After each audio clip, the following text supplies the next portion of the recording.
Never mind. This is going to be the start of the show here. People are going to pick up on you and I talking in the middle of a conversation. Well, hello to you wherever you are. We're once again at my homestead in Morrisonville on Route 22B. We've been here once or twice before. Twice, I think. Twice, a couple of times before, and we're delighted to be again. You've been here more often than that, but Actually, it's very close to the Christmas season, 2002, and I set up a couple of chairs in front of the fireplace, and I thought we'd have it going, except that we lucked out. We broke our cold spell. It's in the 30s today and feels to me like spring. I didn't even need a heavy coat on. Yep, and your dogs want to get close to the fireplace, so they'll be... Kia and Gus, if you hear a great slurping sound in the background, it's Gus the English Bulldog. He likes to chew on things and flap his ears and drool and do other such things that we wouldn't want to show on television, but he's a good dog. As long as he doesn't chew on my tripod. Yeah, that's a good idea. Keep the camera steady over there. Our reason for coming here today was to do another retrospective.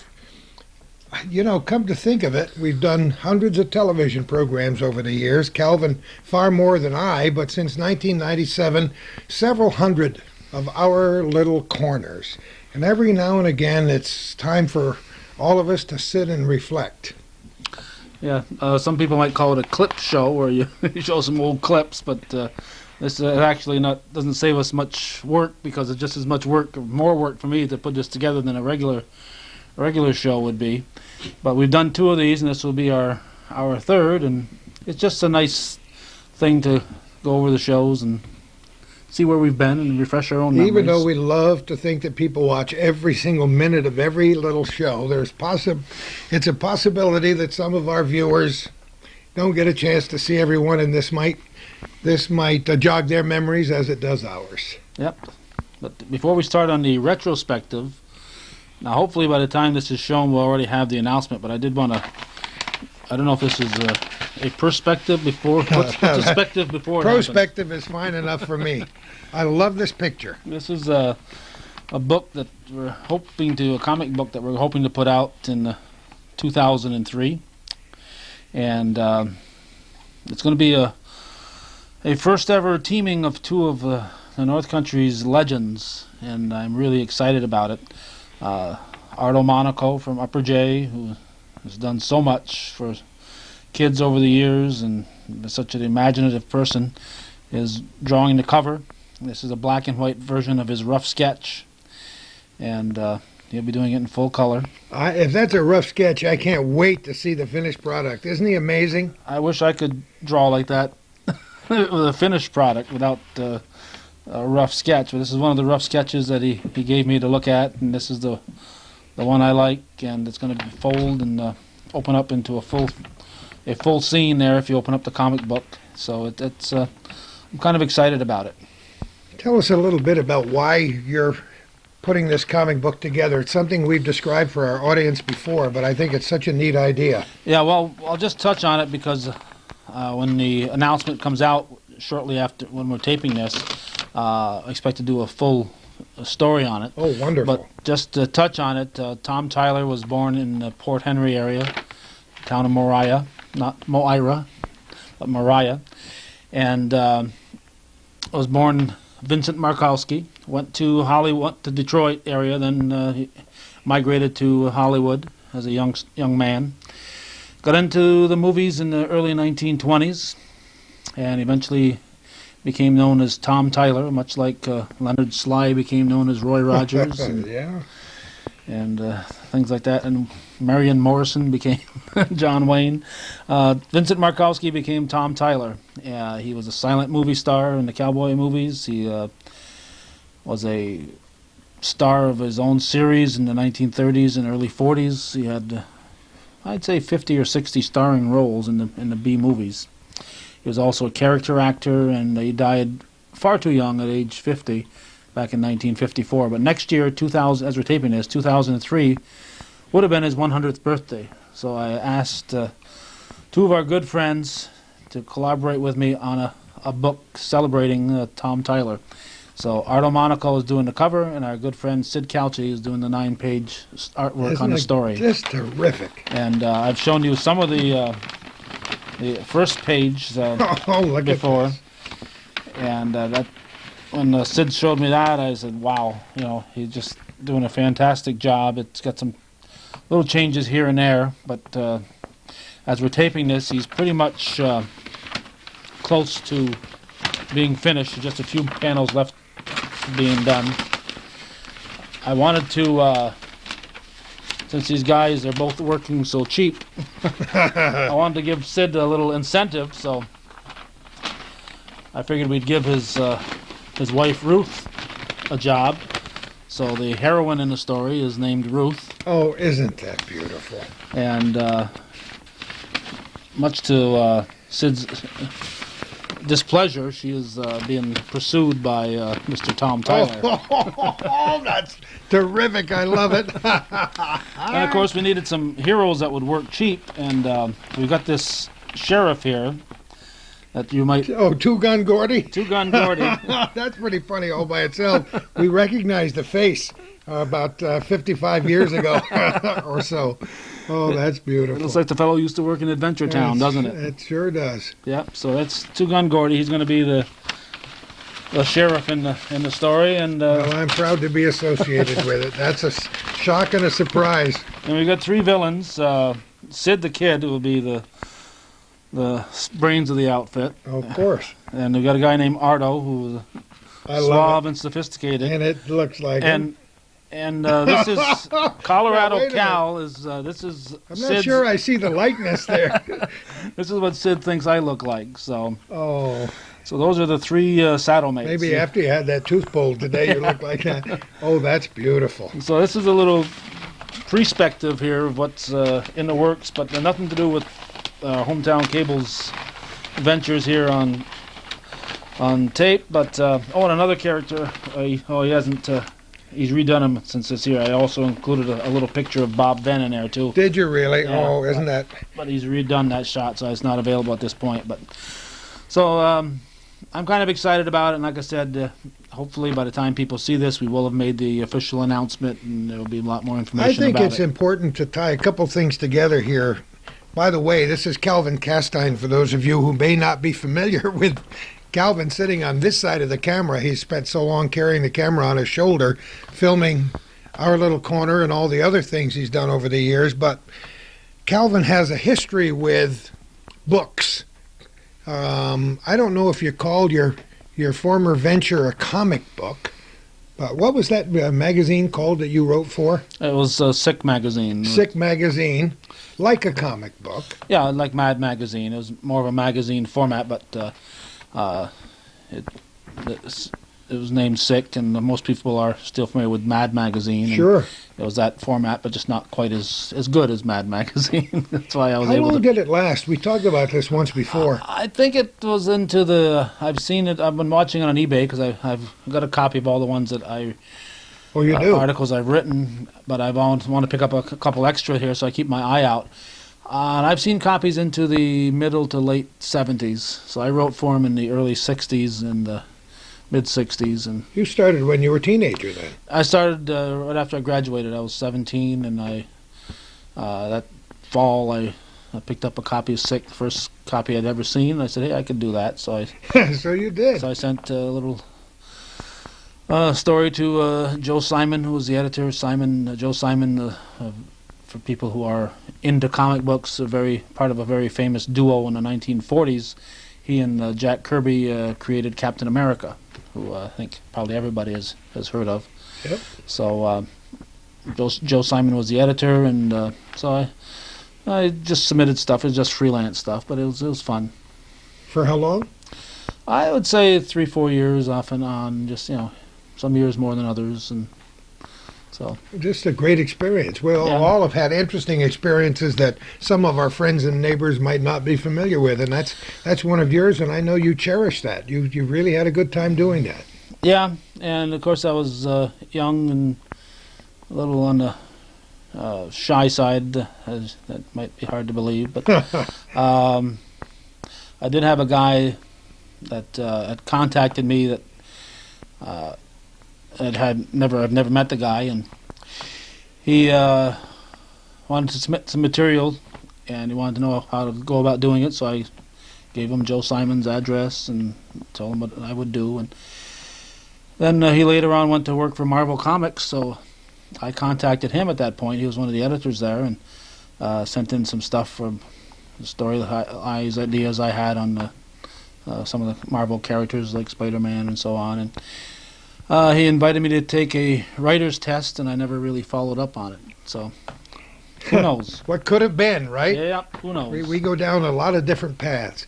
In any case, we have done quite a few programs on our little corner, and Calvin writes every single one down on a calendar, and he saves the calendars. Well, the That's calendar amazing. this is the programming schedule for Channel 24 up in the Northern Tier. Yep, So, yeah, that's on there. And, it's in there. yeah, And if we talk about them today, you've got to find the program so you can I've got to find the original tape to put the clip in. Oh, boy. So, Where did we stop last time? well, I had a list, and as you know, I've redecorated my You certainly office have. mess in the last several months. So I'm not quite sure where that particular list is. So I'm probably going to skip some in the 1970, 97, 98 era. You think anybody will know? I will later on. Yeah. But I did go through the 1999 calendar because that list was just the first 2 years. And I did mark off the ones that we have talked about in 99. So we'll just pick up with 99, and then who knows how far we'll get. We've done, as you said, a couple hundred of these. The first program we put on was Labor Day of 97. We started shooting that summer. And first show we did with Our Little Corner was put on Labor Day up north. And except for, I think, 1 week, we had to run a rerun. Except for that, every week we've come up with a new episode. So just taking us back 3 months ago to Labor Day would be 250 some odd shows. So we've done close to 300 at this point, which is hard to believe. It is hard to believe. And And every one of them enjoyable in its own way, some outstanding and some not so superlative, but it's been a great experience for both of us, I think. yeah, we try as much as possible. We can't do it every time, but to make our shows timeless, where you can show them a year, 5 years down the road, and they're still as important, in some cases more so, as people move on. We think so, and that's born. They've been borne out by some of the times you've repeated programs that were done even before we did them with Bob Venn that certainly are timeless. Yeah, for the people in the Northern Tier, particularly the Champlain area, there was one show that we did, that Bob and I did, and I'm not sure what year it was, but even 4 or 5 years ago when I reran it, people were amazed at the number of people. It was an annual party that the American Legion gives for the senior citizens, and Bob and I went and talked to 30, 40 senior citizens at that thing. And within a couple of years, a lot of those people were gone, and of course now it's got to be at least 10 years ago that we did it. I would hate to look at that tape and see how many of those people are no longer with us. So, But the show's a treasure for the family members right. and friends. that's right. And someday I'll be gone. I don't know about you. You're going to live forever. But Well, someday, you got to hang around longer than I do because I've tried to run that camera a couple times and I haven't done so well. Never mind. But you improved 300% Oh, from the first time to the yeah. second time. I do learn a little bit from my mistakes. And for regular viewers, the last time I was in front of the camera like this, you'll notice I'm not coughing as much as I was that time when we did that story in the Champlain book. So many people mentioned that to me, but it did call attention to the show, so maybe you ought to adopt that as Yeah, that's my as a trademark. perennial tick.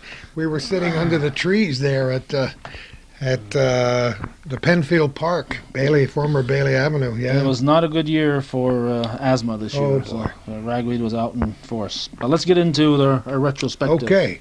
Now we didn't keep time here. We got to know when our hour and a half is up. Before we hear the click, you mean? Yeah. Okay. All right. I know where we left off, and it turns out it's the first thing on this calendar that coincides here, and that's the story of the local Jewish community that we did. Oh, what a wonderful time we had at Temple Beth Israel, near off Adirondack Lane, not too far from the Plattsburgh High School. And we learned a great deal that day, didn't we? Talk about an education. Yeah. There's no secret that most of the people in the North Country are Christian by by birth and by practice, and a lot of us don't even know enough about other Christian faiths, let alone about the Jewish faith. And as we have found out from September 11th of 2001, we need to know more about other people. We certainly do. And our tremendous thanks to Phyllis Friedman for being our our hostess that day.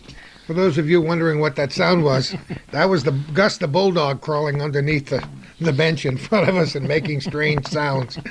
Anyway, it was a good experience. It was a great experience, and we admire where the Jewish community has come here in the Plattsburgh area as they traced its history way back. And I remember the first rabbi I remembered in this area was Saul Oster, who endeared himself to the entire North Country, never afraid to express his views on any subject, but he was an endearing personality. And we've watched that community grow throughout the years, and that was just a tremendous pleasure to have Phyllis show us around and talk about the history and have us meet several other people there, including the then rabbi, who's since, I don't know where she would be by now. I have no idea. No, we just haven't had a chance to follow up that much. But anyway, that was a good program. It was a lot of fun. Yeah, and they gave us a chance. The first people that learn out of these shows that you and I do are you and I. I certainly do. And may we never lose that curiosity, right? Yeah. And that lust for learning, yeah. Of course, we don't always retain it, but for the time being, we learn a few things. I remembered Phyllis's name. I think I did pretty good. But you knew that before. Yeah. But but I think we learned a lot about the Jewish faith and about what they went through in the area to be where they are today. Next on our list is one of the many shows we've done at Plattsburgh State University, and this is with the history of PSUC with Doug Scott. Oh my goodness. It was such a great day that was, and we've done more historical pieces at and about the local segment of the State University, which it seems is in the news a great deal lately. The local president, as we're recording this, the local president has announced 24 hours before this that he'll be finishing up his tenure, having started here at Plattsburgh State in 1994, Horace Judson. I thought they'd said 10 years, but it's approaching 10 years. But I think he started here in 1994. Has been very much in the news over the years. But to learn the history was just terrific, and it's tied in with so much of the history of Plattsburgh itself. Just Hawkins Hall, for example, the old normal school. And on that day, we talked about whatever happened to that wonderful fountain that was there after the huge fire. And since that time, I've had the pleasure of writing several columns on the history of the area based on personal experiences of people who were little kids pulling their sleds around on that day the fire started and running up and running inside and looking at that tremendous fire and having people tell us that the place burned down almost instantly within a half an hour. Didn't they say it was just about gone? It was a quick fire, and it was a thorough fire. It did a number. And as we're recording this now late in 2002, most people in our viewing area are familiar with the tremendous renovations they did at that building a few years ago. And as a matter of fact, it's timely that we should talk about this today because my wife Kay and I will be going to the annual presentation of the Champlain Valley Oratorio Society, which will be held right there in that auditorium. And we like to sit up in the balcony because it's a beautiful view and the sound is terrific, and that building is so great inside. Another facet of that program, which I found tremendously interesting, was the fact that a lot of the historic old homes and buildings in Plattsburgh had to be destroyed, razed, and removed as the campus grew, right? Yes, I remember driving through the city with my parents back in that era when they were going to be expanding the college, and my father, saying how sad it was that so many of those homes were going to have to be destroyed and in some cases moved. And I'm trying to think of, I'm not going to speculate on it because I might be wrong, but there's one home in Champlain that I think was was moved, not that era, but in the 50s from someplace in Plattsburgh when one of these expansion type things happened. Well, the late Schuyler Ormsby, who was one of the most colorful people ever to hold a position of sheriff of Clinton County, did a lot of, he among other people, did a lot of moving of buildings and homes when the air base was built, because that was another case where many, many homes, businesses, and other structures had to be either torn down or moved. So he made a pretty good living moving those buildings. So I found out when we did a retrospective on the one-room schoolhouse here in the North Country on the radio many years ago that schoolhouses have a habit of moving from one corner to another corner to another corner. And in trying to track those down, even on this program about one-room schoolhouses, we see that beautiful homes that people live in now were once a one-room schoolhouse 2 miles away, maybe, you know, or 10 miles away. Yeah, I know of one for sure, because the one-room schoolhouse that my father went to, which is located, actually, I think I've mentioned this on this show before, the lot that it's on was originally part of the lot that I own, and so that little rectangle or little square takes away from my property being completely squared up. But that house there is now at Route 9 on Honeymoor's Corner area, and is a full-size house, and it's been expanded a little bit since then. But yeah, some of them are still around, and it's sad that some of them were torn down. The one that my mother went to in the Kings Bay area was taken down within the last 20 years or so. Many people who attended Plattsburgh State when it wasn't called Plattsburgh State, and that's another thing because it's changed its name a few times. Even in the last 30 years, it's changed its name, right? Yeah, it seems. But it has changed a lot. It's grown, expanded in so many ways, and I've done stories on the ghosts of McDonough Hall. McDonough Hall at the intersection of Ruger and Broad Streets was the first residence hall built in the late 1940s, has its own special set of anecdotes connected with the so-called spectral residents who may or may not be roaming the halls and doing strange things. But we have watched the campus grow. In the 40 or more years since I've been in this town, I watched them add new buildings all the way up Ruger Street until the college community is extended virtually up to Adirondack Lane, and it's kind of amazing. But that doesn't even begin to include the expansion of the city of Plattsburgh West. And you and I took a ride one time and enjoyed doing that show too, didn't we? Huh? Yes, and that show led to several other shows. But, yep. Next is the Feinberg Special Collections, and a gentleman that has become a good friend of ours, and you found out was somebody from your past. This is truly amazing because the first time we went to see him, we walked in the door to Feinberg Special Collections, which, for the benefit of our viewing audience, is connected with the Feinberg Library. It's down below and includes what Calvin and I have found to be one of the most delicious collections of all kinds of maps and paperwork and tapes and I don't know what all. But Mr. Miller, Wayne Miller has become a dear friend, and we learned the first time we walked in, he said, "My mother says hi," and I said to myself, how does Wayne Miller's mother know me? Well, your father baptized me, my mother tells me. So our friendship goes back all those years to when he was just a little boy living down in the Bruston-Moira area in Bangor. And he still lives down in that general area, has proved himself to be a terrific friend. He showed us what he did to get his master's degree and doing a historical survey and paper on the Akwesasne Reservation down in Hogansburg.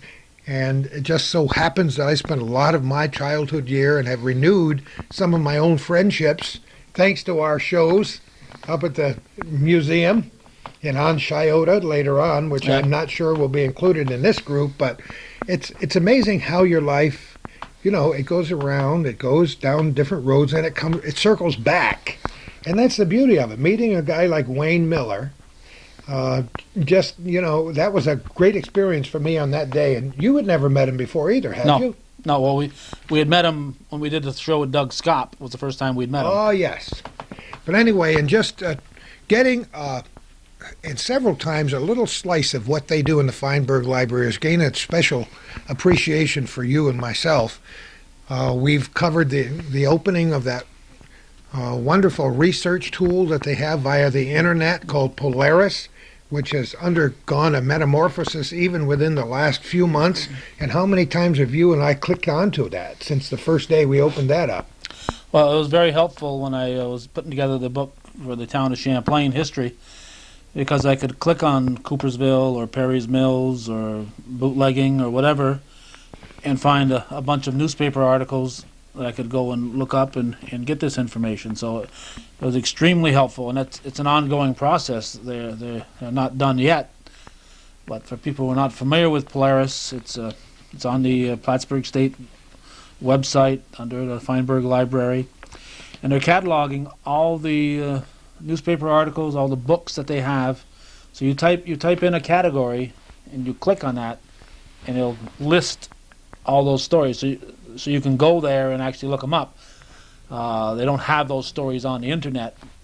Whether that'll be true 10 years from now, who knows?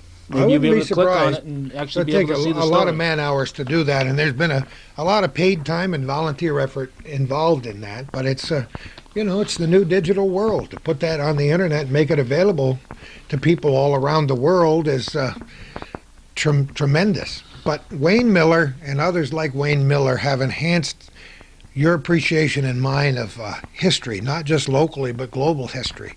And Wayne Miller and I communicate via email almost every day of the week, and he'll make some tremendous discovery or hear a great human interest story somewhere else, and will send it along to me. So once you establish those friendships, you keep going back, and we've done more than one show with Wayne, several that just jump into my mind right now, and I wouldn't be surprised if there'll be other chapters with him. Oh yeah, just so much that Special Collections has to offer that there's a lot of stories there. And we have promoted Special Collections many times on this program and in our private conversations, because it is an invaluable resource.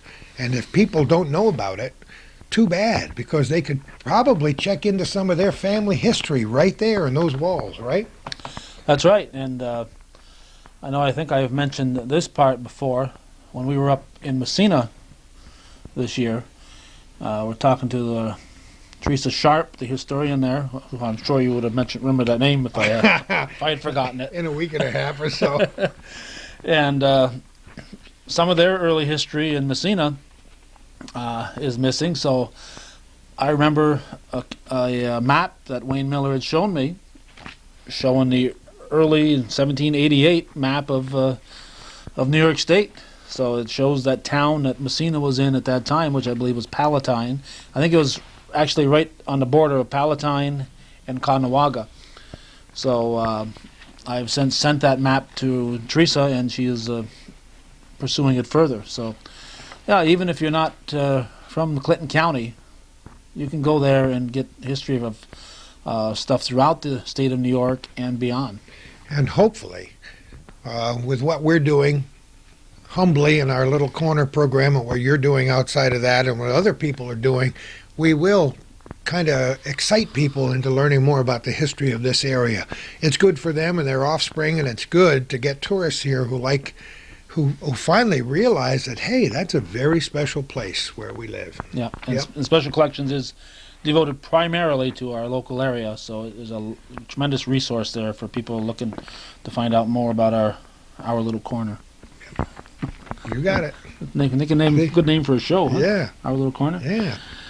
Okay, next, Gordie, is the place where we met Mary Brown, the CEF Library, Clinton, Essex, Franklin County Library. Mary Brown gets her picture and her name in the paper quite often in various contexts.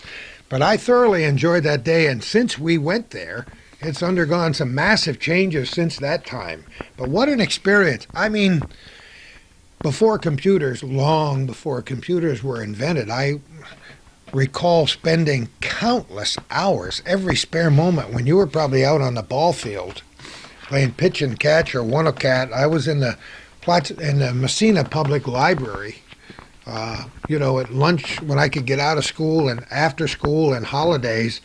Just couldn't get enough of the written word. And I spent a lot of time promoting the fact that parents should read to their kids and have their kids read back to them and so on, because if you enjoy reading, it's just another way to gain knowledge. Too many times we gain it passively by having somebody pour it on us through a radio or television set.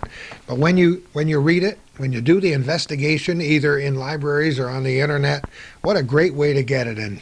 And Mary Brown once again gave us a tremendous education as to the inner workings of the Clinton Essex Franklin Library, which was run by her predecessor, Stanley Ranks, a Connecticut peddler who was just a dear friend. He wasn't the immediate predecessor, but... he wasn't? No. Now I'm going to do it to you. Yeah. Leona Saltzman, I know, was president for a while, and I don't know if there was somebody between Mary Brown and Leona, but I know Leona Saltzman was also in there for a while. I have a habit of revealing my ignorance quite often on this program, and I hope people are tolerant of the holes in my memory. But Stanley Ranks, once again, was one of those interesting, colorful, fantastic people, and we did a show with Stanley once at his house that I've never forgotten. Yeah, and we've had the great pleasure of bumping into him at other functions. So many times. And when he sang that history of the Battle of Valcour, wasn't that great? Right by the lake, and we're looking out at the Lake Champlain with him singing that. Golden moments. Yeah, and he's such a talented musician. Just listening to him play the dulcimer or whatever, it's fun. He's just a fun guy. Just a fun guy, wonderful guy with a wealth of information, delivered in a very humble, beautiful way. Yeah, Connecticut peddler. All right, next up, Gordon, is this was a walking tour.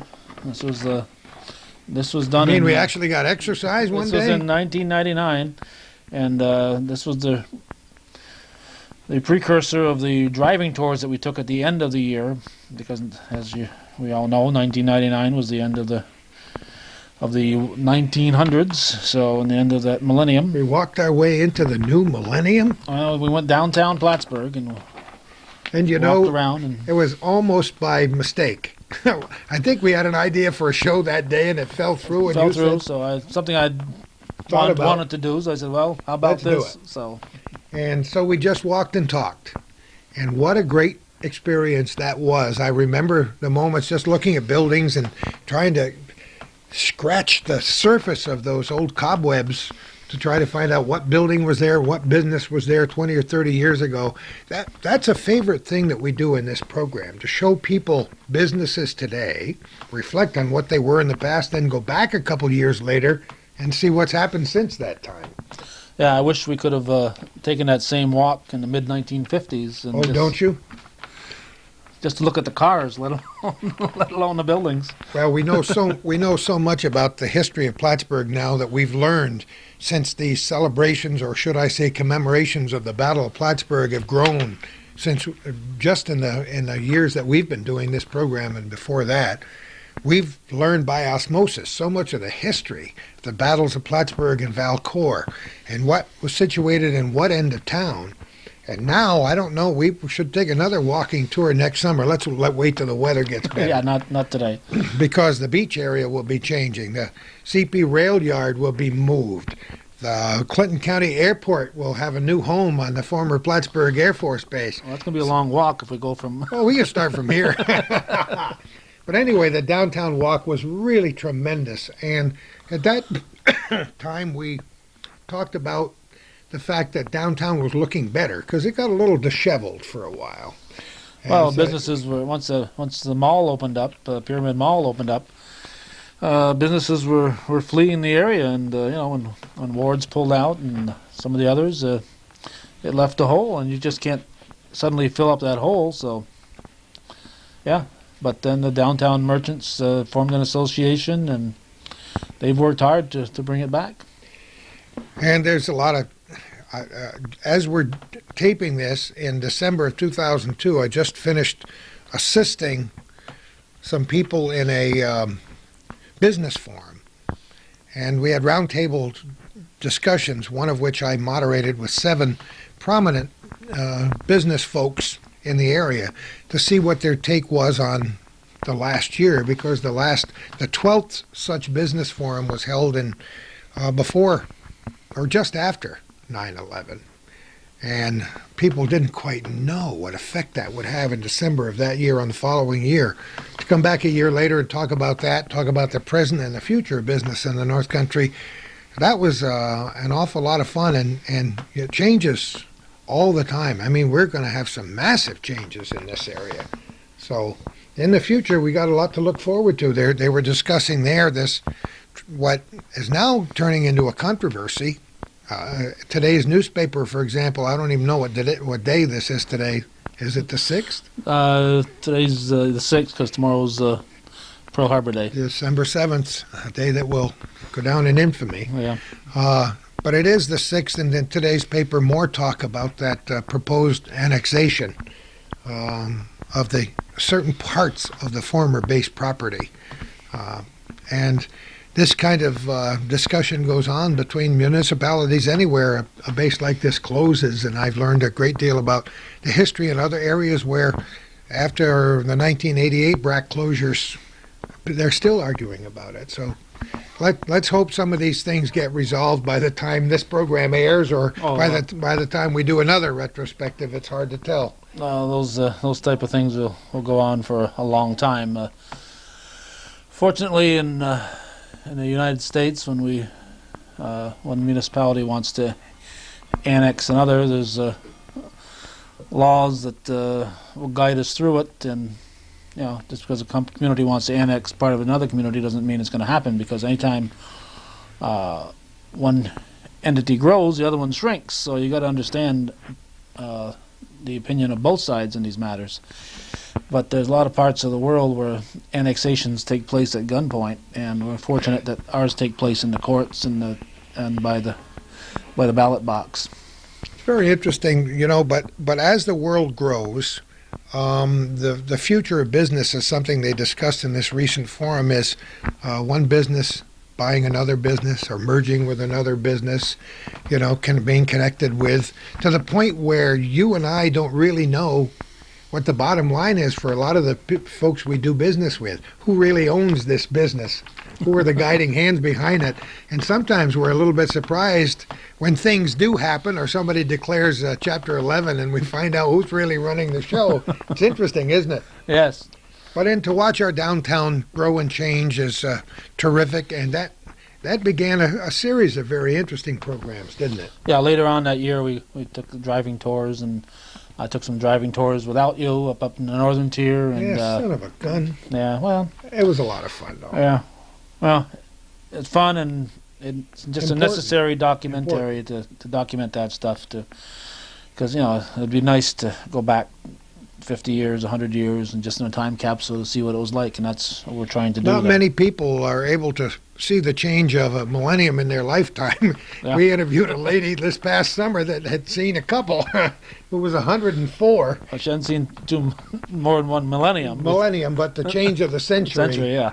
From the 19th century into the 21st century. Amazing. Yeah, not even Methuselah saw two millenniums. No, he didn't. He only lived 900 years, right? 900 and whatever. Okay, next is I would say this little series here rivals the series we've done with, as far as number of shows, rivals what we've done with Ron Venn. And this was the first Mission of Hope show that we've done, and we've done probably close to 10, because we do them before they go now and after they come back, and those are tough shows to do, because I end up getting misty-eyed listening to these kids talk. And so do I. We've both spent a lot of time talking about, how we can raise up our youth in a way that will ensure a strong future for our nation, and our deep religious faith, and what ties our nation together and makes us very special. And it's very interesting for people who are familiar with the United States, with America's relationship with Nicaragua over the years. And here we are with Sister Debbie and a bunch of kids from St. John's and then Seton Catholic going there in their little corner of Nicaragua and actually making a difference, not only in life over there, but in how we think about things back home. Yes, and since then they've expanded that where the students come from Schools. all over the area.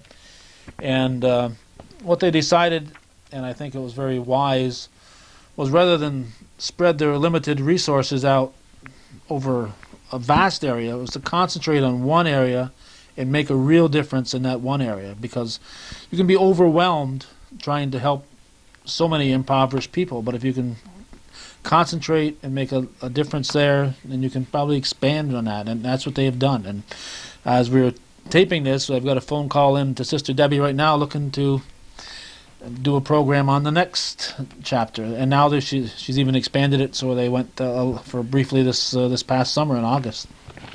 It's terrific. Meeting the kids, talking to kids who've been there twice, talking with the youngsters who've been there for the first time, and for those of our viewers who haven't seen any of those programs, I feel sorry for you, because making this trip, for not only for the youngsters but for adults, for Sister Debbie the first time, and other people whom you and I both know who went as volunteers, as carpenters or advisors, it's a life-changing experience, and it has a ripple effect on the community.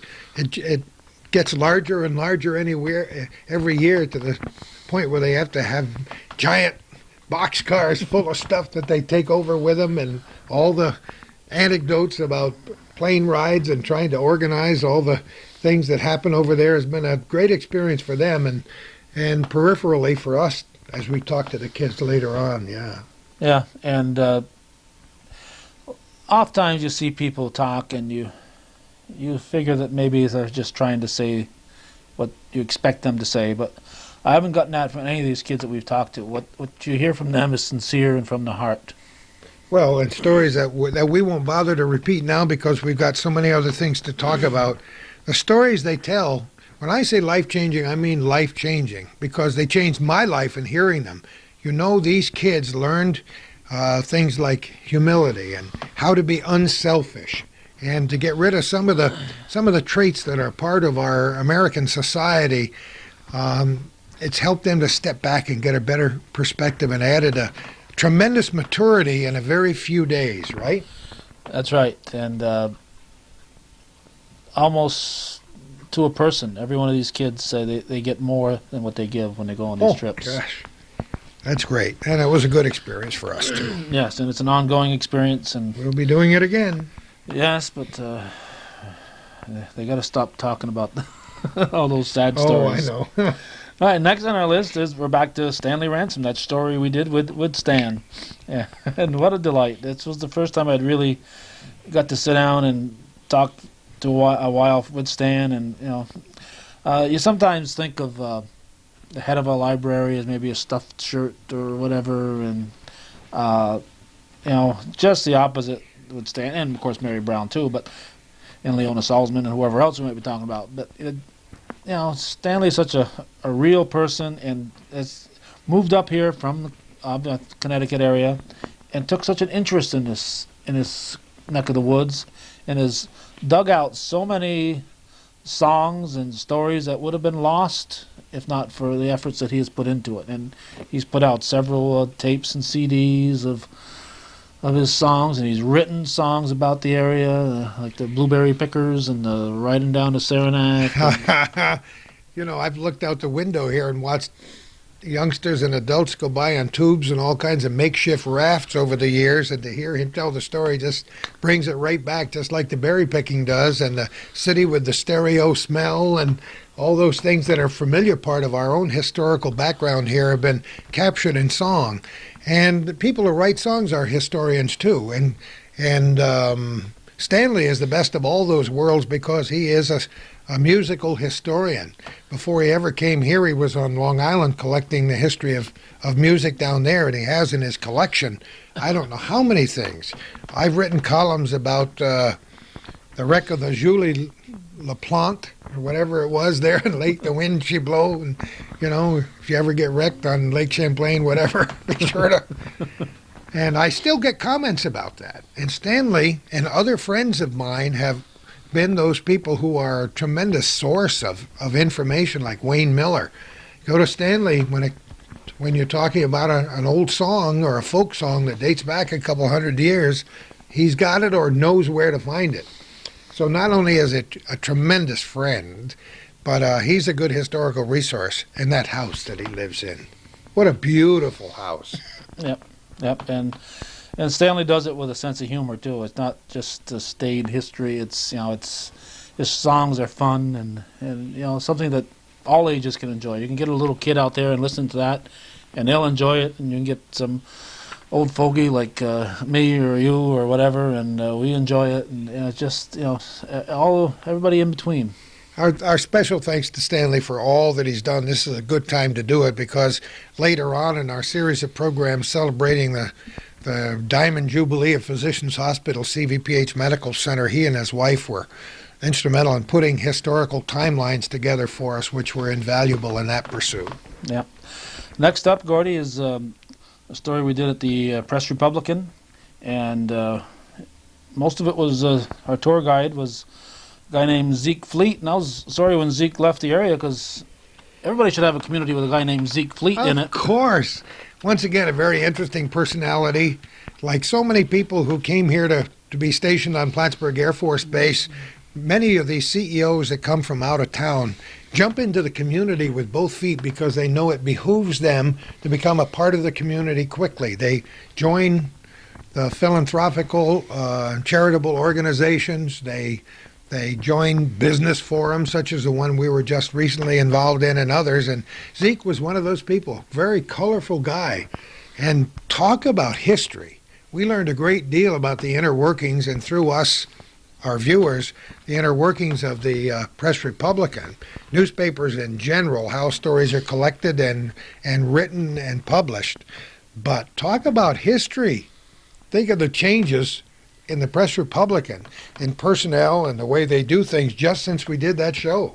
There's been quite a bit of turnover, not as much as what we've seen at Channel 5, but there's been a little bit of turnover there at the Press Republican, and it is nice when we do these shows on businesses to get that behind-the-scenes look. That again, it'd be nice to go back to see how they'd operated in the 50s and with the typewriters are going, and and the little guys running the mail back and forth to the press room and stuff. But now it's all done by computer. But it's a slice of history, and the newspaper is. Whether it's a Press Republican or some other newspaper, newspapers should be a part of everybody's life. So. Well, it reflects the history of any community. Historians, and we've met many, thank goodness, over the years, chronicle history by cutting out what's in the newspaper today, because today's story is tomorrow's piece of history. And when we did a very recent show on the history of MAI, for example, in their archives, what did we see? Scrapbook after scrapbook after scrapbook. Brother Rene has just got... just unbelievable. If somebody hadn't started that back in the early part of back in the teens and 1900s, what a loss it would be for his historical room there. But yeah, newspapers are great. Yeah, and something about the printed word. You know what I mean? Yeah, and you believe it if you see it in print. Well, that used to be the story. If used to be, it's fit to print for the New York Times. I saw it in writing, so that to be true. Well, that isn't necessarily the case, but one of the nice features of the paper is the one where they go back. I think Sue Botsford does it. It goes back 25, 50 years and 75 years. And we're all interested in that, whether we were alive at that particular time or not. It's interesting to go back and see, and newspapers provide us with that. Some of our viewers might know that I've done a weekly column with the Press Republican called Small Talk since I left the radio business and started with Calvin in 1997. And as of this writing, as a matter of fact, before Calvin arrived today, I wrote the one that'll run next Sunday. I try to write them a week in advance on the history of kites and goodness knows what all, but I've got a chance to see the inner workings of the newspaper on an almost weekly basis when I go over there and chat with the people and find out what the hot story of the day is, and it keeps those reporters' juices flowing, and a guy that did that kind of thing for a long time on the radio.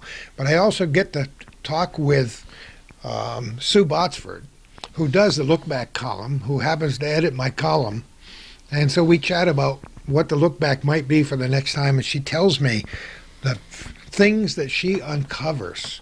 And it's not an easy job to write a small piece like Look Back, because you actually have to do the research. And you probably come across so much that you have to decide what not to include. Oh, yeah. So that's a lot of fun. Yeah. That was a great tour. We enjoyed it tremendously. As we said, many of the people who work there have changed since that time. New reporters come a long time. You and I have a tremendous mutual friend, and Shan Moore from the Northern Tier, whom you've worked with and known for a long time, and we've both loved and respected for many years. And we like the way Shan writes, and we don't mind giving her a little plug here, do we? Huh? Not in the least. Not in the least. No, Shan. I was very happy when Shan finally ended up with the Press Republican. She has written for a number of periodicals. Still writes for the North Country Catholic. Was editor along with her husband Brian of the North Countryman for several years, and it was nice to see her when she started joining the press, and she always does a nice story. It's a great tribute to anybody who's a contributing writer for any publication when you recognize their story without their byline. I mean, I can read something Shan Moore wrote, and I can feel her soul in it, and I'm sure you can too. And that's a compliment to the people who do it, but it's also a compliment to the newspaper for recognizing that talent. And I don't mean to pick her out specifically, except that, you know, she is such a dear friend because they have many other fine writers there as well. Yeah. And we've done programs with one or two. Yeah. Oh, yeah. Yeah. Yeah, but I did tell Bob Grady that day that we took that tour that I've been times when I've been reading a story and I hadn't paid attention to who wrote it, and I said, this is going to be written by Shan, and I go back and looked, and there it was. You know, you can tell.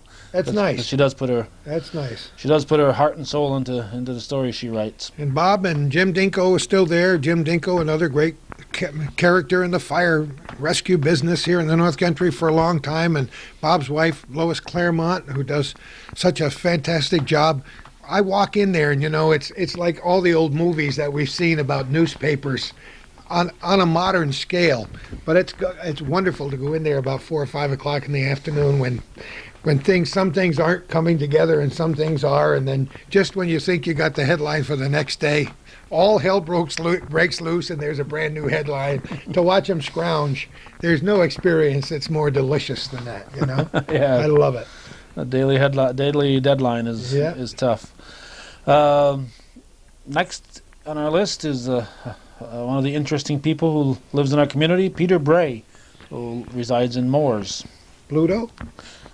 Yeah, or Brutus, or whatever. Whatever he was. Whatever he was in the movie Popeye. But in the Popeye movie, what a character. What a great guy. yeah, he's a big-time producer. He lives in Moores, but he works out of Montreal and Toronto and so on, and has produced a lot of TV shows and movies that we were seeing at the time when we were doing it. He was just finished producing a Joan of Arc special, a mini-series that was shown on CBS.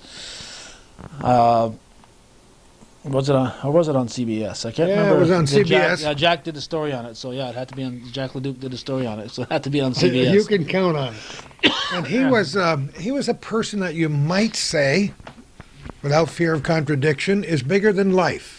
Some people say that about me, but I look like the midget compared to Peter. What a great guy. And this is true of, you know, how many times do you pick up the newspaper, talk to your friends, and find that somebody who's very famous in their own right has decided to buy a chalet in the Adirondacks or buy a house on Chateauguay Lake, or in Peter's, you know, he described why he did that, why he bought that beautiful old house up there in the Moores area and, you know, commuted back and forth. And what a colorful guy. And the stories that he told us about how they put this Joan of Arc thing together and how they were doing these exhausting battle scenes in Europe and getting stuck in the mud, and how one of the actors, I can't remember a name offhand, suffered I think a broken bone or some injury and came back and finished the shot. And yeah, we got a lot of insider information that day, didn't we? Yeah, and of course he was in the movie Popeye as a performer, and he didn't play the Bluto, but he was a boxer. Yeah, he boxed against the Popeye. And he shaved his head for it. So it's just, and he said one of the highlights of his life was the fact that Mad magazine did a satire on it, and he's caricatured in there In there. in Mad magazine. So that's got to be a nice thing to pick up a magazine like that and to see yourself being caricatured like that. And as part of the show, we walked upstairs and saw a lot of beautiful movie posters and pictures along the walls all the way upstairs. Wasn't that great? Yeah. So he's just an interesting fellow that if you ran into him in the street, you'd have no idea with the story that he's got to tell. And one of these days we'll have to do a follow-up with him, because I'm sure he's done a lot of interesting things since we did that show almost 4 years ago. You know, as happens, sometimes we go back to do many other chapters with people we come to like in our program and have the opportunity. And just Peter because, we don't do a sequel doesn't mean we don't like him, though. No, but I mean, we just never had the opportunity. And the point I was making is I've never seen the man since the day we were in his home. Oh, really? I would have no trouble recognizing him if I were to see him on the street, and hopefully he would remember me. But it would be fun to go back again and see what else he's done. Yeah. I bump into Peter once in a while, so I'll have to check with him and see what's happening. Next story I'm going to talk about. This guy is already my brother's son-in-law. Steve Gay was a carpenter. Went and visited this fellow recently, and he said, "Hey, tell Calvin I got another show to do here. Rob Roy." Oh my goodness! Now, I was just talking yesterday about Rob Roy, one of those guys who is the personification of Mother Earth news. A guy who's decided to, live in the country and not only live that way, but to teach other people how to live that way. And I was talking at work with one of the gals who works with me, who said, "Gordie, I'd like to homestead." And a lot of people wouldn't know, what does that mean, homestead? And I said, there would be there are grants available for people who want to homestead, people who want to restore old barns and farms and so on. She said there are. And in just a few minutes' time on the internet, I made a bibliography of 15 or 20 good books on the subject of just how much funds are available for people who want to get away from it all. How many people want to get away from it all? I went through a time period, as you know, in the 70s where I subscribed to a magazine called Mother Earth News. We found ourselves building all the wood stoves and things they told us how to do. At one time I was thinking of trying to get a water turbine and put it on the banks of the Saranac River. I probably would have been in jail for the next 50 years. But here's a guy who's lived up to that promise to share with other folks, and he showed us not only his beautiful home, but the various outbuildings that he's made out of cordwood. Yeah, I can see people say, "What are they talking about, cordwood?" Pretty neat places, weren't they? Yeah, and straw houses, and it's not everybody who gets to mold their roof. Yeah, I was fascinated by that idea when he took us downstairs and we looked at a bicycle and realized they pumped water or something into their tank. They all spend 15 minutes on the bicycle every day to keep the tank full. Yes, that'd probably be a good idea for a couple people that we know. It might explain why Rob's in such good shape. They showed us how they grow greens all year long by filling big tanks with water which absorb the sunlight and generate enough heat to grow things in this little area that they have on the side of it's a round house that he lives in, and it's built around probably the biggest wood stove I've ever seen in my life. Yeah. It's that massive. It's built on the European principle of a massive stone. You build a hot roaring fire. The heat gets assimilated into the stone and continues.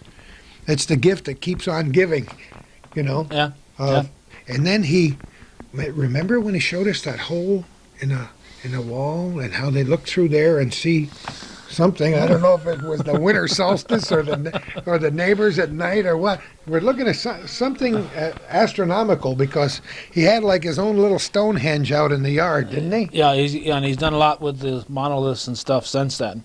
In fact, he was telling Steve that I forget the tonnage of the stone that they have recently, and he's got video of it. So he wanted to give my brother's son-in-law the video and everything to get up to me. So he's anxious to do another story. So when the weather gets good in the spring, we'll have to get it back up there and do a show with him.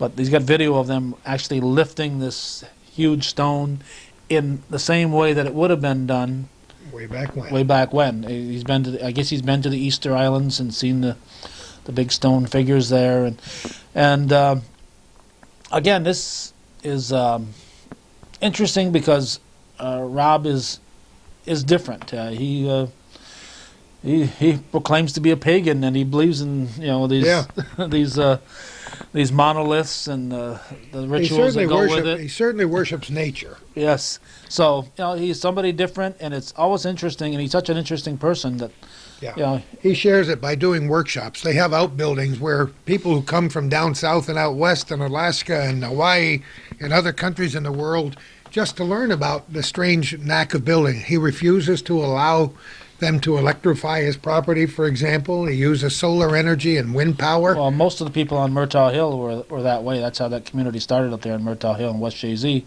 There's very little electricity up there. Most people are self-reliant. So it's a community within itself. There's not that many families up there, but you got to admire people. And I would dare say that probably Rob Roy was the least affected person by the ice storm of 1998 in the whole county.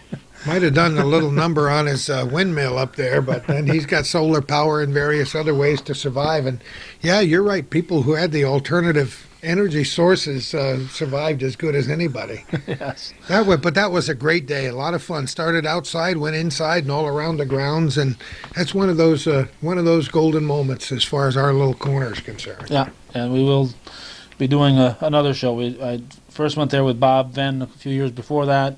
And looks like Hometown Cable will be doing a third show very soon. Great. Next on our list is something we've done several shows of. These haven't turned into classics, although last year's show I found kind of exciting when we had Elvis Presley on. But it's a senior citizens party that they have every year, and it's a nice little celebration. event. It's called, and it's terrific. Most recently, they've been held at the Crate Center, and it's been a good time. And they get a full house there. As hard as it is to fill up the Crate Center, they fill it up every year. I think it's a good way of portraying the vitality of senior citizens these days, especially here in the North Country. I don't know if it's the good air or what it is, but they dance and sing and have a lot of fun and give a few lessons to those of us who moan and groan about our aches and pains in our 50s and 60s. And we see people in their 80s and 90s there. We've seen people very close to 100 years old having a good time. They bring in different acts. They have competition. The decorations are great, aren't they? Every year they have a different theme, and they're very imaginative. And not here in 1999 when this calendar we're looking at here, but again this past year with the Elvis impersonator there at It was a lot of fun. Yeah, James Cowley from Ticonderoga. He'd been the year before in 2001. I went in 2002, and I'm darn sure they're going to have him back in 2003 if he's around. Everybody loved it. Yeah, but it's just one of the many events that they do during that one day party, and it's quite a show that they put on. Next is a small series we did briefly back when Mike Coughlin was at ARC. We did 3 or 4 shows there, and this was just one of the shows here I've got listed on our calendar. I think we found out a lot about what's been done for people that go to the ARC. Yeah, people who are customers, as they call them, who avail themselves or family members.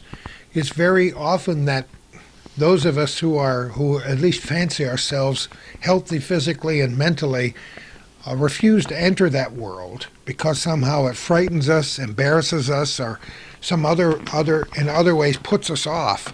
But it's like talking to the kids who go to Nicaragua. I think it behooves us to get inside these stories sometimes to tell what a tremendous resource, and that's what the R stands for in ARC. It is. Since I've known, because I've had kids and friends who've worked for ARC over the years, I've gained a tremendous respect for the people who go above and beyond the call of duty, not only in a general way for ARC, and we've been in their big headquarters over there in Hammond Lane, but also at the Merritt Center, and we've spent some time there. And I've always come away from that show enriched, haven't you? Yes. Originally, ARC was something about retarded children. I think Association of Retarded Children. Now it's Advocacy and Resource Center. Resource Center. That was a good name change, I think. Yeah. So they do a lot for handicapped people, and it's something again that you don't necessarily come across in your everyday life unless you've got a situation like that in your own family. So it's nice to bring these out and let people know what services are available and what's happening in other people's lives. Yep, and they're active in our community sometimes in ways that we would never know. The Salvation Army, they're very active with the Salvation Army, which is just down the street from the Merritt Center. And the people there that are clients of the ARC that go there and help out and feel so good about themselves because they're helping the Salvation Army. And those that are actually involved in behind the scenes in much of the industry, making things and doing things, and that crayon project to me was absolutely fantastic. Yeah. There's a lot of little programs that they do that benefit the community, and we did maybe 2 or 3 or shows with the ARC. Several. Yeah, and that was one of them.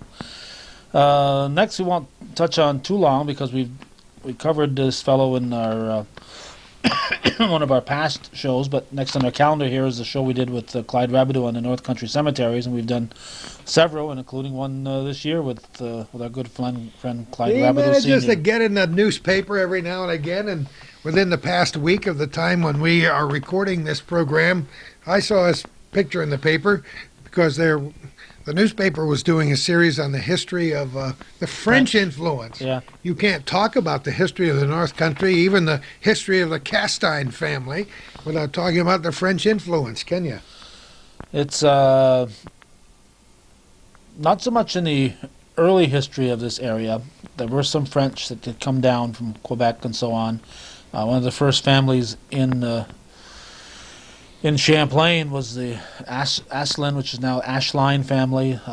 Laframboise was what was later to become the town of Champlain, which is now the town of Chazy, was there on at Tremblay's Point, named Tremblay. There's a lot of influence from the French, and throughout the area, there's a lot of French names, a lot of French families. Most of them coming through, I would say, probably in the 1800s. And a lot of that history wasn't really recorded, particularly in the early 1800s, late 1700s, because the history was being written by English-speaking people. So the English and the French haven't always gotten along that well, and there's a language barrier. So it's nice when somebody does this story like the Press Republican did recently on the French heritage in the area. And of course, Clyde has written how many? 20 books on various things, including the history of his own family, the Robideau, where he's traveled all over the United States and visited thousands of people in thousands of places. Yeah, but this particular show here that we're looking at in '99 was the cemeteries, and they worked so much fun hours. As he made us get down on our hands and knees and showed us how he bought a mirror and reflected the sunlight onto some of these gravestones so he could read every single one. Actually, he was picking up the gauntlet, which had been dropped by a family from the northern tier back in the 30s, 40s, and 50s, right? Who started this gravestone idea? Well, McClellan's did it, and a lot, if not all, of their records are at the Feinberg Special Collections. Yeah, good point. But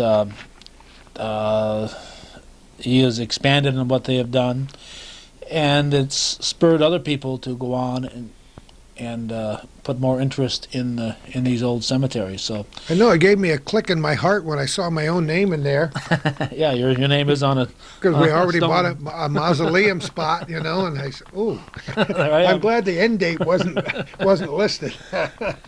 And you hadn't made that mistake that many people did when they bought their stones or whatever, and they put born 19 whatever and died 19 blank, and then they lived into the 2000s. So erase that. Yeah, wait a minute. I didn't really want to die in the 1900s. Here. Yeah, that was a lot of fun. Clyde is a colorful character. He comes up to see us from Hawaii every summer, and we go out to his interesting home in the Irish Settlement Road every time he writes a new book. Yep. He self-publishes everything he's done. They're not widely published, but they're certainly a great resource and certainly an interesting character, isn't he? He is, and he's in his own special way. He's added a lot to the area. Very, very much so.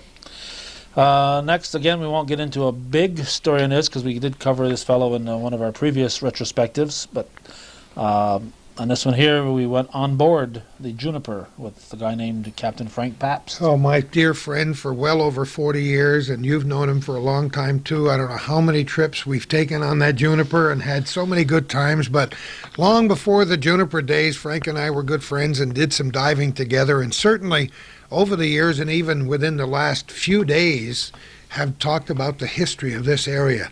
Nobody is a more rabid history fan, especially on and around Lake Champlain, than Frank Pabst. And never did he ever take a trip on Lake Champlain with that boat of his without telling people about a little piece of history.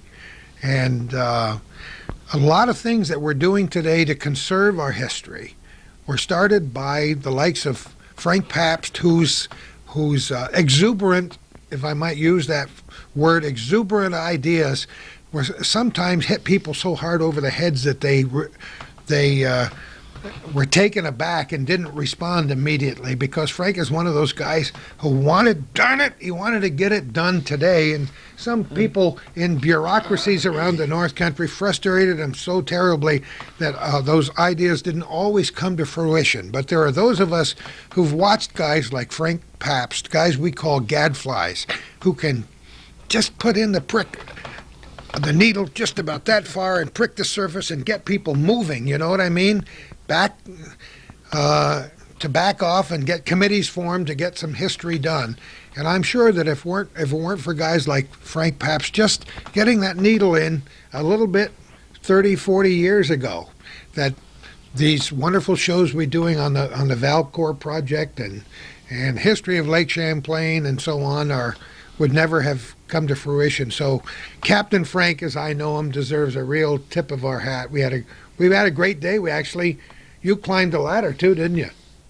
You went right up into the wheelhouse day on the boat. Yeah, to get his speech. A little bit of the speech. He talked to us between his speech that he gave to the passengers, and then when he wasn't talking to the passengers, he filled us in on other stuff. Well, we've been to Crab Island with him, right? Yep, and a lot of organizations have a title they call Keeper of the Flame, and people like Frank Pabst have kept that flame burning when there wasn't a lot of interest in our local history. And is another outsider that came in here and saw the history that this area had and kept that spark alive for very many years. So it's people like him that we owe a big debt to. Yep. And next is a show that I just reading George Dino, or maybe it was Marie Gannett. One of them had given me a map that people in the town of Shazy had produced, and I just reading the back of it, of the events, and it was one that stood out, and it was something that I hadn't really been aware of. And I talked to Marie Gannett, and we explored it further, and I found out that our late good friend Josie Spear was so much involved in this, so we got her son Andy Spear involved. And that was the European refugees that were located here in the late 40s and early 50s. What stories? We did 2 shows on that. And what absolutely wonderful stories, and we thank her for allowing us to use her space up there in the museum in Shazy. Just incredible. I mean, talk about your tearjerker stories when these people talk about walking 500 miles barefoot across Europe, and how, brilliant people with master's and doctor's degrees in engineering and various other fields come to this country, and they have to work on farms to help their families survive and Well, become. they had to have a job when they came here, so they would have to line up these jobs so that if they came here, they were going to have this job as a farm laborer or as a mason or whatever. And they may not have had that training to begin with, but we did end up with a lot of talented people, particularly in the carpentry and masonry work, because of these people relocating here. But just the story of what some of these people went through during and after World War II. And as we were taping this, Bosnia and Herzegovina and all that area there was suffering the same type of relocation. So it was very poignant at the time to do it. But those two shows we did with the European refugees. As I said earlier at the start of this show, we like our shows to be timeless. There's certainly two examples of timeless shows. Absolutely, because it's so much of not only a part of Clinton County history, but a part of American and world history too. And these people were tremendous. Some of them were embarrassed because they thought they couldn't speak English that well. Believe me, they spoke well enough to get inside my heart. Yep. And it's interesting to find out, because these people don't go around talking about this stuff on a regular basis.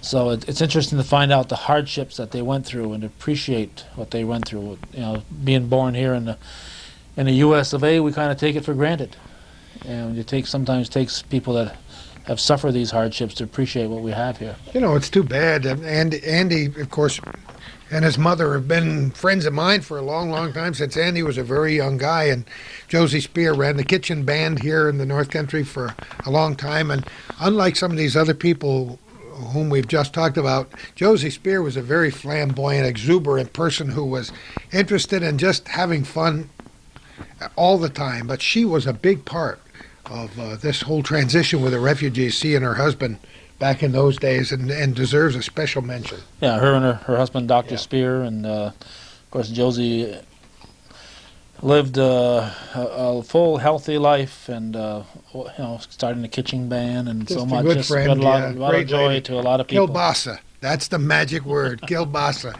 We'd go to their camp out there and have kielbasa once a year, and oh boy. I think Andy has invited you up there to experience some of that. He knows his mother's recipes. So. He does, yeah, and I failed to make it the last year, so we're due. Yeah. Next, again, this is another series. We do a couple of shows every year with the CVPH, because the CVPH has so much to offer to the community, and I know within the next 12 months we're going to do a couple more interesting shows. But this one here was about the Alice Minor Center at CVPH, and that's of course the newborn area where the babies are being born now, and it's named after Alice Minor, the wife of William H. Minor, who ended up building the Physicians Hospital back in 1916 or so. Talk about a family whose name is synonymous with North Country history, you know, from your area all the way down here. Tremendous, huh? And Alice Minor was a very colorful person in her own right, in that precious museum named after her up there is, wow. I wish I could get everybody who views this program to go to that museum and go through it, because it's an absolute treasure. I'm sure Fred Smith would welcome everybody with open arms. And there's another case where when we walked in there, Fred and I started talking and realized that we were both about the same age, and that our paths had crossed when we were 8, 9, and 10 years old in church camp, for goodness sake, up near Lowville. Isn't that incredible? Yeah.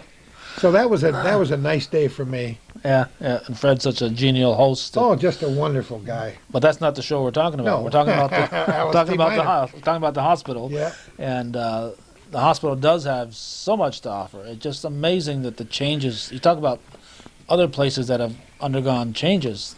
The CVPH is constantly changing. It's just never standing still. And Mike Hildebrand has been so good about pointing us in the right directions on all these stories. That Well, as you know, I'm been a staunch member of the CVPH Foundation. Mike Hildebrand has been a friend of mine since long before that, as we entertained his shows on the radio, and he still does shows on the local radio station.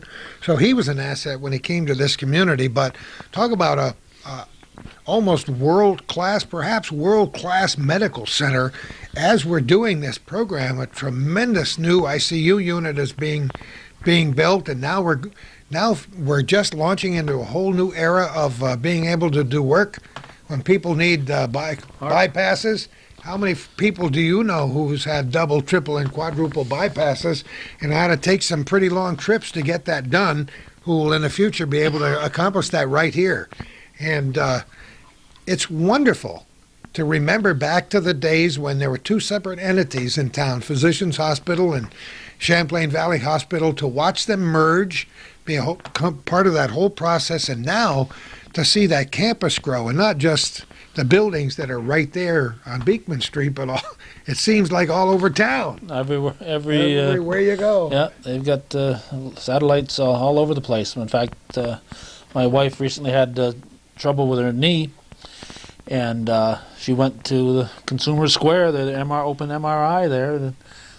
Just walk in, and nowhere near the hospital, and not up at the other end where the Hannaford, that area there, just a separate little area, open MRI. Walked in there, walked out. So you don't get the feeling that you're really sick. That's one of the things they've done with this off-campus stuff, is to try to get the sick population away from the people that are getting tests and stuff. So the people getting the tests and so on can feel better about their own situation, and I think it's been a good idea to have these off-campus sites. Yeah, they're focusing on wellness a lot too, because they've got a rehab center down at the Bay Club, which we also visited when we did our tours, the off-campus sites, and it's so great to go up to that center. As you know, the Friedman Renal Center is there, named after Henry Friedman, the husband of Phyllis. the beloved husband of Phyllis Friedman, who took us on our tour that we mentioned a while ago at Temple Beth Israel. But you go in there 7 o'clock in the morning and get blood work, and you're out of there in 15 minutes, and don't have to wait for 3 hours in a room somewhere to go in. And so, yeah, we can't say enough about CVPH Medical Center. In this recent business forum that I had a pleasure of working in, Herb Carpenter, who hosts this event, raved about the CVPH Medical Center, and I'm so happy to get an inside view. As a matter of fact, in the persona of Santa Claus, I'll get a very inside view in just 2 days from now, as we're taping this on the 6th day of December. But to meet the new administrators like Stevens Mundy, another guy who came in here from out of town, who hits the street running. What an energetic and forceful personality who knows how to handle people and get the job done. And it's not an easy time in the medical business, the healthcare business. It hasn't been for years. No, and you have to tip your hat to what Kevin Carroll accomplished. Oh, my goodness, years, we did a wonderful program with Kevin, too. Yeah. But it was later than that. Yeah. We digress. We're still in 1999 here. And in 1999, we started this show not too far away from where you work. We went to see the county clerk. Oh, John Zerlo. John H. You talk about colorful names in the North Country, and you try to do the inner workings of the Clinton County complex, and I've learned more since I worked there in the Department of Probation as a crime victims advocate than I ever knew as a news person for all those years, because you get into the trenches with these people. But not only that, John Zerlo is a dear friend for so many years, and what a great history you have with John and his family way back. We learned about the drive-in business. We learned a lot of stuff that day. Yeah, and not the least of which was the inner workings of what you can obtain going to your county clerk's office. There's so much information there, so much that you can learn and do. It's like taking a day trip. You can go there and have fun. Oh, and real serious research on properties and its connection with the Department of Motor Vehicles, which I never even knew before. Oh, John's the boss. Yeah, Glenn Olds works for John Zerlo, yeah. And now Glenn Olds, as we're taping this, has just won a squeaker of an election. How many votes did that end up? I think it ended up being 2-vote difference. 6 votes or something at election time. And it ended up being 2, I believe. Oh, my goodness. So. That was a good time. We learned a great deal. We got to look into some of the archives and see some old maps and, I'd been there, a lot of people don't know. That's where you go to get your passport and so many other things there. Yeah. So, hopefully people, by watching those shows, do learn a little bit. Some people, I'm sure, didn't learn anything because they already knew all that stuff. But I'd say that probably majority of the people watching don't know what's available at the county clerk's office. Yep. I know you and I both learned. Another one that we do on a regular basis, although you skipped town this year, is the annual 4th of July parade in Plattsburgh. This year I had a good reason. I was in Scotland. Kay and I were in Scotland that time.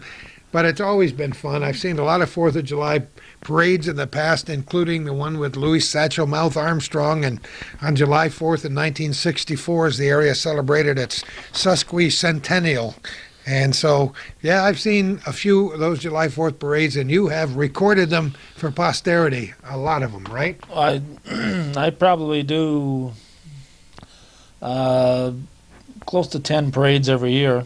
And I try to keep my eyes open to be aware of them. And, of course, this year, by keeping my eyes open and my ears open, we learned about the Messina 200th anniversary parade, and that was a fun day and a fun trip. But it's the Plattsburgh 4th of July parade has really grown over the years and is really a nice event. And Plattsburgh is just one of the communities that has these nice parades. It's pleasant for us when it doesn't rain too, and we've had a few raindrops on that parade in the past. That helps. Next is a trip that we took north of the border. We've done this a few times, gone north of the border, and although our little corner is theoretically about the Clinton, Essex, Franklin County region, we don't live in an island, and certainly the more we know about our neighbors to the north, the better off we all are. And this is part of the Triangle of Excellence that try to remember this man's name. No. Claude Bachand. Bachand. Yeah. Each time I see him, I have to say, Calvin, what's his name again? He's a wonderful guy and tremendously helpful, friendly guy, and he was great. We had fun up there that day, didn't we? Yes, and we even got to hear the then mayor, Clyde Rebidoux, trying to speak French.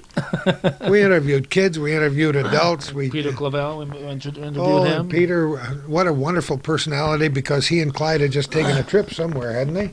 Yeah. As I recall. Yeah, and incidentally, we were in Iberville, or Iberville as the Canadians pronounce it. We had a little trouble finding our way, as I remember. Calvin knows his way around almost everywhere in the North Country, but we were just not too good on the French road signs that day. Well, because we're in the South, when we go north, we're then in South Canada. So, okay. But it was a good experience. Is that the day we met the wood carver? Yeah, you were more fascinated with this man than I was. But I just thought he was very interesting. We just see some old guy out there cutting with a chainsaw on a piece of wood, and we've had a lot of fun watching chainsaw sculpture since then. But we started to talk to this guy and learned, as we have it with so many other people, that he had a real genius. And then he showed us this brochure involving hundreds of these sculptures that he had erected somewhere. I don't even know where. Yeah, we'll have to introduce him to Rob Roy one of these days. Oh, my goodness. Let him collaborate. We'd never get him apart. That was a good experience. A lot of good music, some speeches which I didn't understand, and a few I did. It was a lot of fun. And you're right, it's very important that we recognize our neighbors to the north, because they're a part of such a tremendous part of the history of who we are. Yeah, one of the last shows that Bob Venn did with what's going on here was the Monday before he died. He died on a Wednesday, and that Monday was the Saint Jean Baptiste parade, and we went up and we met Claude Bachand for the first time. And Claude is a real, in many ways, a visionary in the respect that he sees the need for this area to act as a region and not as three isolated entities. Absolutely. So he's trying to get the people in the Burlington area, the people in the Plattsburgh area, and the people in the his ridership there in Saint Jean and Iberville area to work together in this triangle of excellence. And I think it's a great idea. I think the more we know about each other, the more we share our common problems and our common goals and work together. And of course, that whole theme has really caught on now with the Chamber of Commerce working so hard to get Champlain to become a port of excellence, and the improvements that have been made there already and will be made in the future. And that's going to mean more manpower, hopefully. They're not just going to add facilities and move the trucks through quicker. You've got to have people there to inspect them. Taking on a whole new significance with Homeland Security and the whole business. Yeah, you're absolutely right. That Champlain corridor, and our good friend Mark Barry, who's been so interested in working up in that definitely border area over the years. Mark has helped bring so many Canadian business people to our area, and continues to do so. And next on our list here is, actually it's Akwesasne history, but we already touched on that when we talked about Wayne Miller. Next on that is another trip north of the border, and this was to celebrate, or at least to chronicle the celebration of Hemingford, Quebec's 200th anniversary. Isn't that always fun? Yes. To visit the little museums that they had set up there, to talk to the colorful local characters. And is that where we went to the farming museum? The little farming museum, was that in Hemingford? Yeah, yes. I love that kind of stuff because it got me to reminisce, and you too, because you're an old farm boy. Yeah, we went to the pet apple orchards, and we went to that little farming museum. And the apple orchards. I think it's Stanley Trigg, as I recall, the guy who had that little farming museum. You looked that up just to horrify me today, didn't you? I could never remember that. No, that was a wonderful experience, and that had been some kind of a manufacturing building or something in the past. And grain lumber company or something? A lumber company and a grain company, and it had a bunch of entities, and now they've turned it into a little museum. And there's several museums in that area. There's one next to it out front. There's got that farming and so on museum in the Down back. The road there was and another. then around the corner, a personal museum put out by Mr. Fortin, who has his own little museum there. So there's a lot of regional history captured there in that little part. And of course, Hemingford is a interesting town because more so than a lot of towns in southern Canada, it's pretty well split between the French and the English. Some of the towns, like if you go to Lacole, it's predominantly French. If you go to Clarenceville, it's English. Hemingford has got a good split of the French and the English. And you and I may have to go back to Hemingford this year. I see that Park Safari, which is nearby, has under new management, although the guy who's running it, Jean-Pierre Ranger, was involved with it in years past. In fact, when Bob Ben and I did a story there, Ranger was the one that took us around. Then when you and I went and did the story of Park Safari, it was Danny Kyle. But apparently Danny has been sold out, interests have been bought out, and Mr. Ranger is back in. So it may behoove us to go back, because the Park Safari is another fun place, and that's part, it's in Hemingford there, and it's really great. Yeah. Nice area. Yeah, it is a nice area. The apple orchards, I thoroughly enjoyed. Now, one of the partners is since deceased. Yeah, Charlie Petch has since died. His brother is still alive, but the Petch orchard is one of several orchards that are there in Hemingford. We don't on this side of the border think of Hemingford as an orchard area, but there's a lot of orchards there. Beautiful. And it's a nice little area. Next on this list, and we're getting close to the end here, Gordie. We're almost look at that. Just about an hour and a half here. Yeah. Is a trip that's close to your heart, and we went there on your vacation. We went up to Bolt Castle. Oh, Bolt Castle. What can I say about it? It just happened that Judy and you and I took that trip that day on one of the most spectacular summer days the North Country has ever seen. The sun, we didn't need much artificial lighting that day, did we? No. Spectacular day, a castle that I'm sure most of our viewers are familiar with. We won't go into a great deal of the history of it, except to say that it was built for a woman who died prematurely and was never finished in its time. But over the years, thanks to some work by local folks, volunteers, and other organizations, they're restoring parts of it. And you and I have seen that restoration as it progresses, with the beautiful mahogany staircase and some of the rooms in their original splendor, and the powerhouse and the playhouse. And I've been back there literally dozens of times over the years, but that particular day was nice because we got to capture it on tape. And I've had so many people comment on it. That was a great day. Yeah, I mean, the Thousand Islands area is such a interesting area and a beautiful area to begin with, and Bold Castle has such a unique and interesting story all by itself. And to go there on a bright sunny day, it really helps you to capture the beauty of the place. And I guess you've been back there since. You went a year or so later. Oh my goodness, it's amazing. This is another place that's evolving. They just, all the money that they take in, they reinvest into that location, and they're just constantly bringing it up to not its original, but it's planned.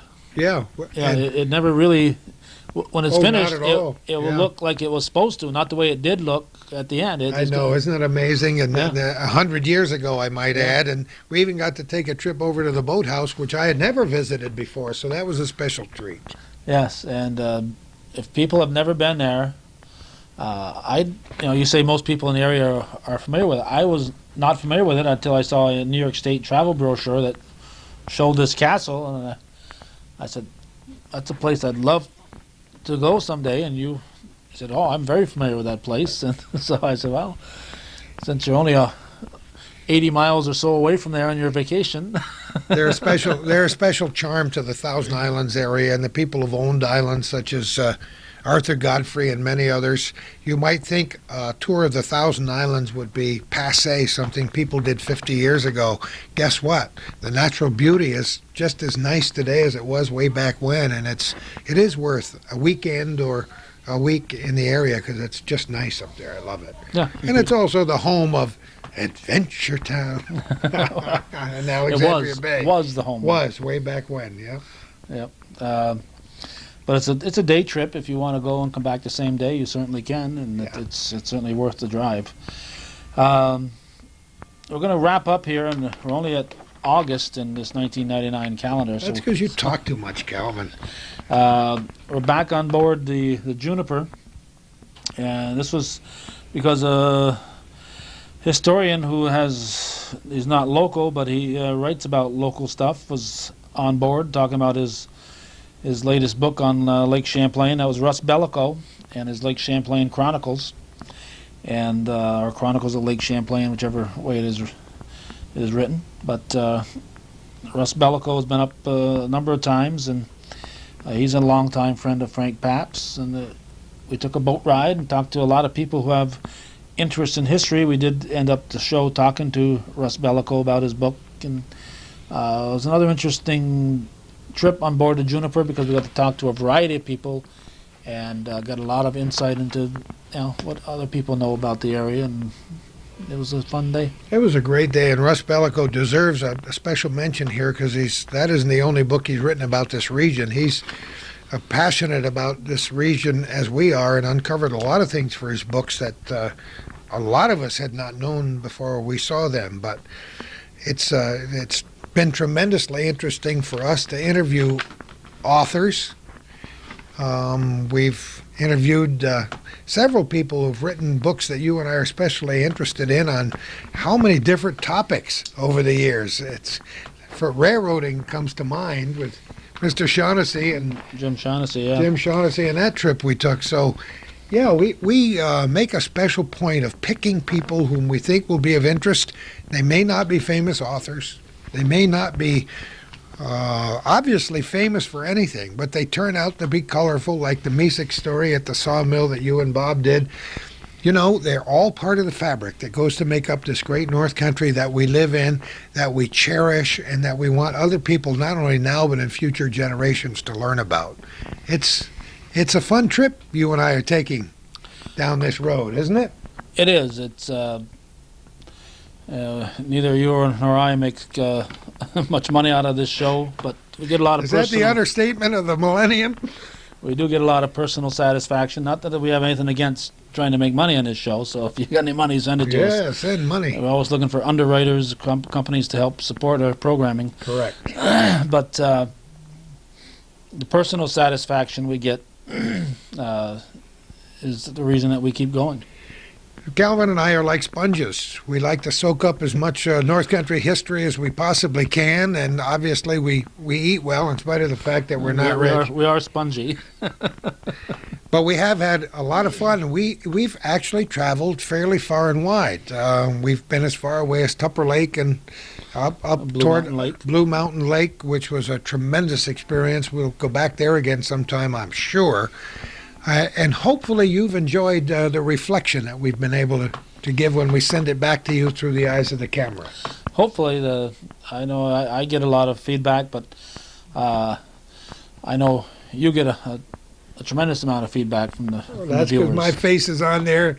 I was pumping gas last night, for example, on the 5th of December 2002, and this young woman kept looking at me, and I thought, well, my fly's open again, or my coat's on backwards, or what have I done? And she said, you.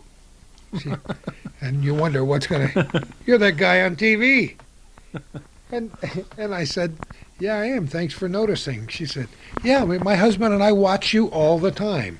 And that's the nicest compliment you can get when some young person just pumping gas at the same place says, yeah, my husband and I like to watch you on TV.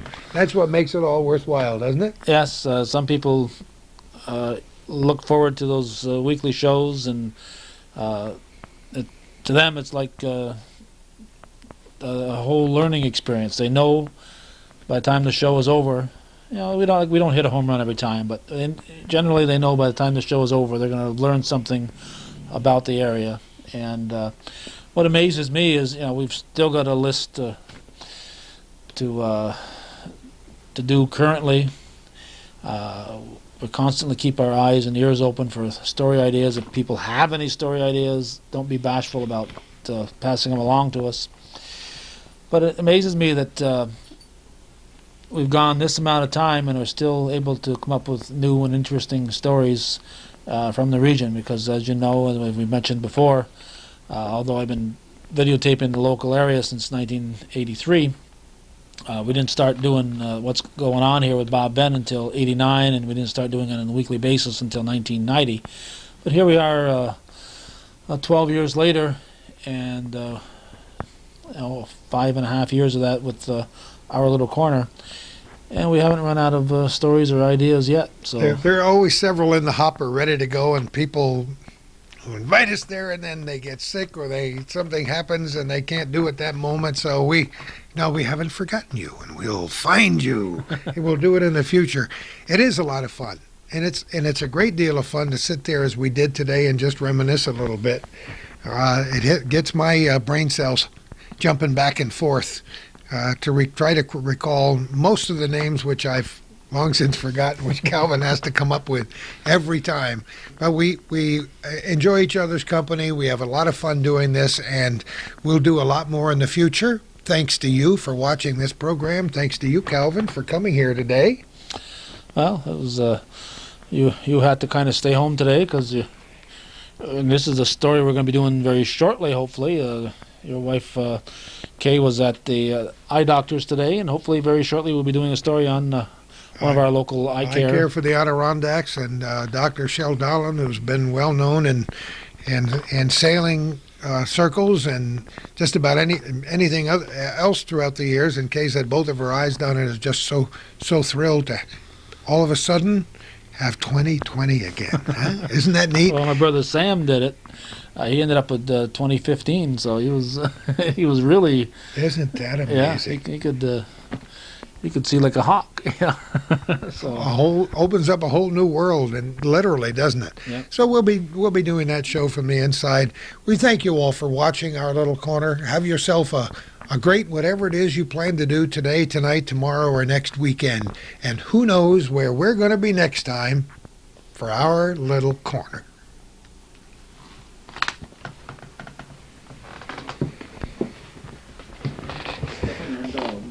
Yeah.